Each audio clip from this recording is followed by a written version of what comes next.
Posisi Indonesia yang berada pada 3 lempeng tektonik raksasa dunia ini, yaitu Eurasia, Indo-Australia, dan Pasifik, membuat Indonesia rawan terhadap bencana gempa bumi. Berikut ini adalah catatan beberapa gempa besar di Indonesia selama 10 tahun terakhir.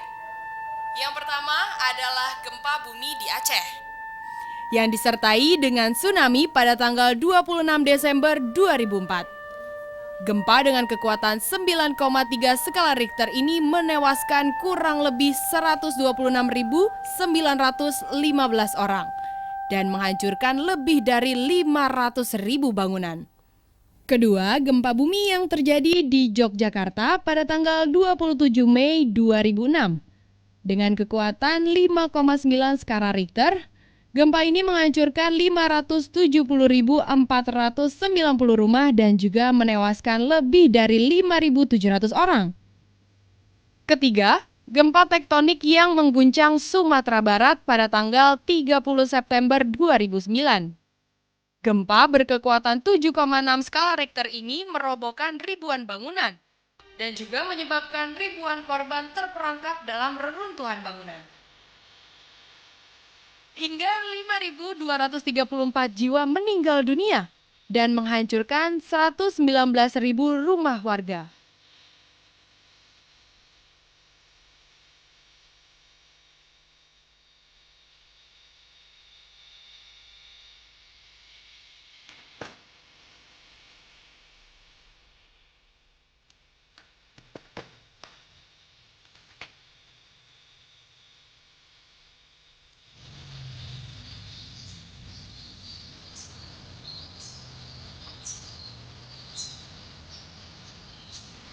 Kenapa ya? Banyak sekali korban dan rumah yang roboh ketika bencana alam. Apakah ini hukuman dari Tuhan? Atau ini adalah kelalaian manusia?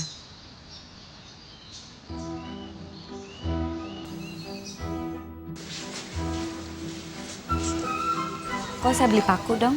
Ih, si Mbak cantik-cantik, ngapain sih beli paku segala? Buat pasang figura di rumah kok. Oh gitu, Iya. foto figura. Ini, Ya 25 ya? iya, tasnya. Minta besi ukuran 10 kok. Isi atau banci? Banci aja, murah. Kok cari yang murahan yang kualitasnya bagus dong, Mas? Sama aja mas, beda lebih murah. Ya pasti beda lah bagusan yang bagus daripada yang murah. Nggak ngaruh mas, beda-beda tipis sih nggak pengaruh buat Ya pasti bangunan. pasti pengaruh dong ke bangunan gimana sih Mas? Enggak lah. Memang apa sih bedanya yang banci sama yang isi? Kalau besi isi, ketebalan diameternya 10 mm.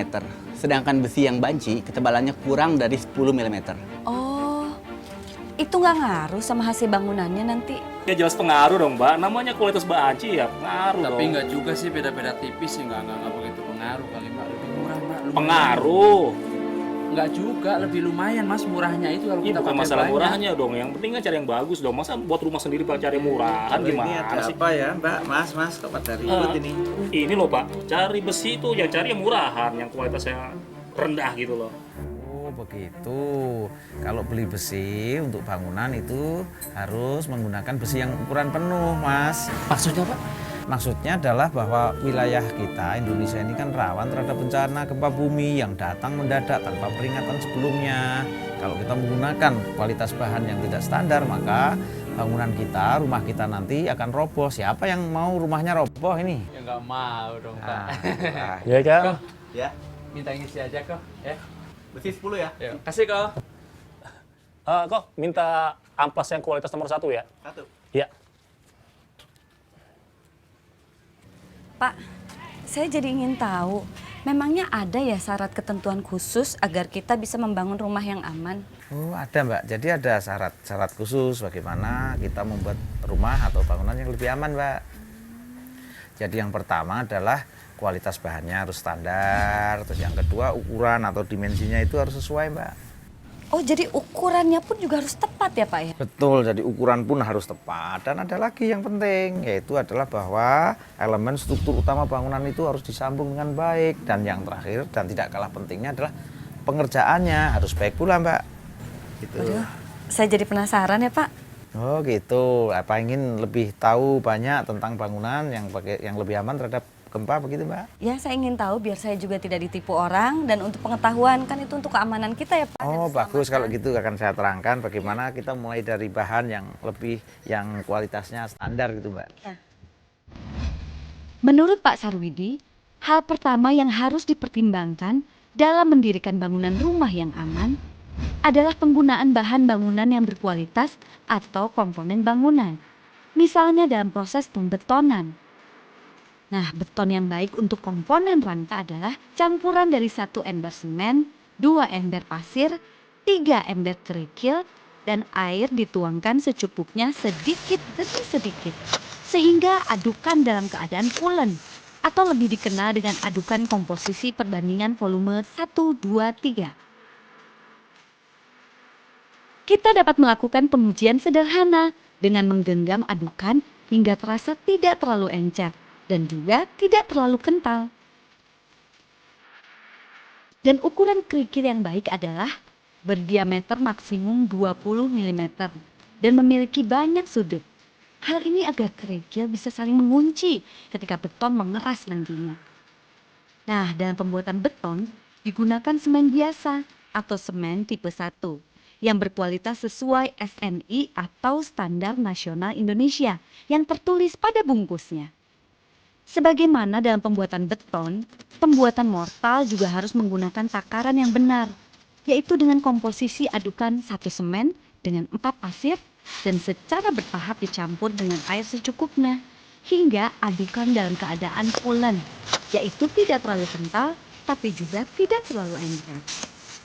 Bangun rumah itu harus menggunakan kualitas bangunan, kualitas bahan bangunan yang standar, Mbak. Ya, jadi misalnya ini adalah pasir ini ya, jadi itu untuk standar. Kita harus standar. Contohnya adalah kalau standar maka kalau kita berikan ke sini maka tidak menempel. Nah, Oh, jadi kalau ini nih kan nempel berarti kualitasnya tidak bagus ya, Pak? tidak bagus. Kalau ada lumpurnya mengganggu ikatan dengan semen sehingga bangunannya nanti tidak kuat gitu, Mbak. Menarik sekali ya, saya belum pernah dengar loh Pak itu. Nah, itu hal ini sangat penting, Mbak. Itu kalau ada hal yang penting yang bisa saya jelaskan lagi, boleh. Kalau ada dengan senang hati. Oh, boleh kalau gitu. Di sana kebetulan ada rumah yang sedang dibangun. Mari kita ke sana kalau kita. Ya.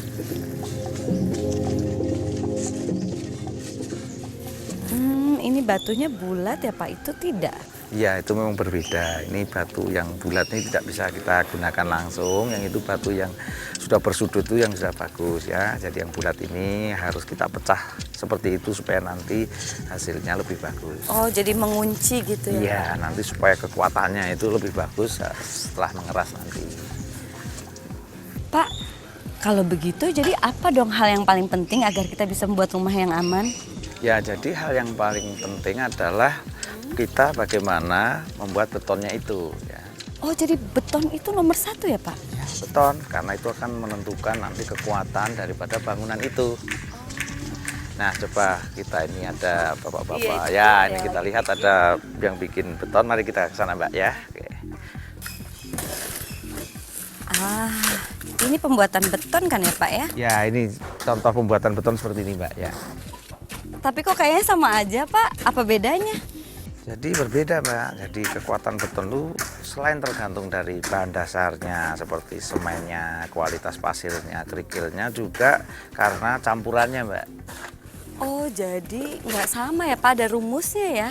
Misalnya pasirnya tidak boleh terlalu banyak, Ya. atau semennya yang terlalu sedikit ya Pak ya? Ya, jadi ada proporsi campurannya, ada rumusan campurannya, ada perbedaan. Jadi kalau yang kita gunakan itu yang bagus adalah 1 semen berbanding 2 pasir berbanding 3 kerikil. Tapi masyarakat kadang membuat betonnya ngirit semennya sedikit 1, pasirnya 3, mungkin kerikilnya 5 atau 6. Nah itu nanti beton yang seperti itu akan menjadi sangat lemah. Pak Sarwidi mengatakan bahwa batu yang digunakan untuk pondasi adalah batu yang keras dan tidak mudah pecah. Jenis batu tersebut dapat diperoleh dari batu kali atau batu gunung yang dipecah. Dengan demikian, batu memiliki cukup banyak sudut yang nantinya akan saling mengikat ketika spesi pasangan pondasi telah mengeras. Pak Sarwidi berpesan agar tidak memakai batu yang bulat dan tidak banyak sudutnya, karena katanya akan mengurangi kekuatan pondasi. Sedangkan pemilihan kayu juga tidak kalah pentingnya untuk kita pertimbangkan dalam pembangunan rumah yang lebih aman. Kayu harus berkualitas baik, yaitu secara umum memiliki ciri-ciri khas, kering, berwarna gelap, tidak ada retak, dan lurus. Batu bata adalah salah satu penentu kekuatan dinding. Sehingga menurut Pak Sarwidi, kita itu harus menggunakan batu bata yang berbentuk persegi, mempunyai pinggiran lurus dan tajam, tidak terlalu banyak retak, dan tidak patah apabila diinjak dengan beban orang normal atau dijatuhkan dari ketinggian 1 meter.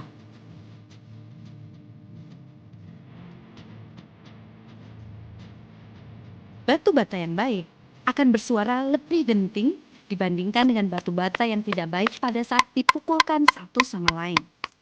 Tapi sebetulnya apa sih satu yang paling penting langkah pertama yang harus dilakukan biar kita bisa membangun rumah yang aman, Pak? Yang pertama itu memang fondasi yang kita bangun itu harus sampai tanah yang keras gitu. Jadi supaya bangunan nanti akan kokoh karena fondasinya juga kokoh begitu.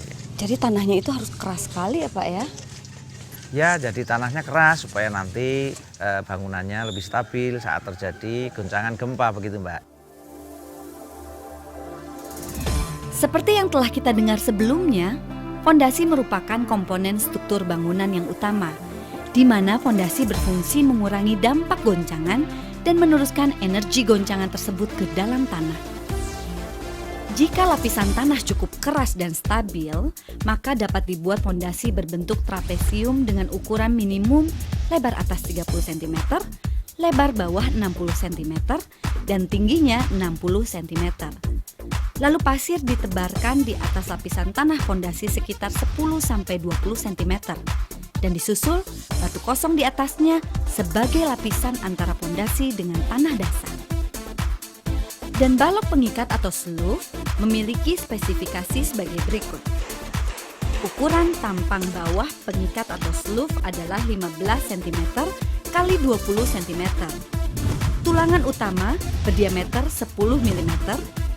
Tulangan bagel atau sengkang berdiameter 8 mm, jarak antara bagel adalah 15 cm, dan tebal selimut beton 1,5 cm.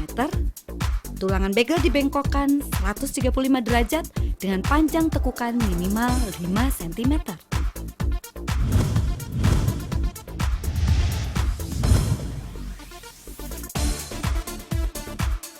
Sedangkan kolom untuk rumah yang lebih aman dibuat dengan ukuran 15 cm x 15 cm. Agar rumah lebih aman terhadap goncangan gempa, di atas ujung tembok dipasang balok keliling atau ring dengan ukuran tampang 12 cm x 15 cm.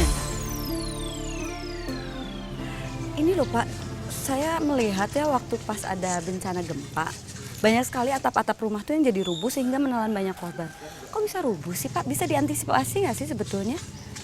Atap itu ya bisa disokong atau didukung dengan kayu yang disebut kuda-kuda itu dan juga bisa disokong dengan tembok yang disebut ampik atau gunung-gunung. Nah semuanya ampik atau gunung-gunung itu harus dibuat yang kokoh supaya tidak mudah roboh saat terjadi gempa begitu Mbak.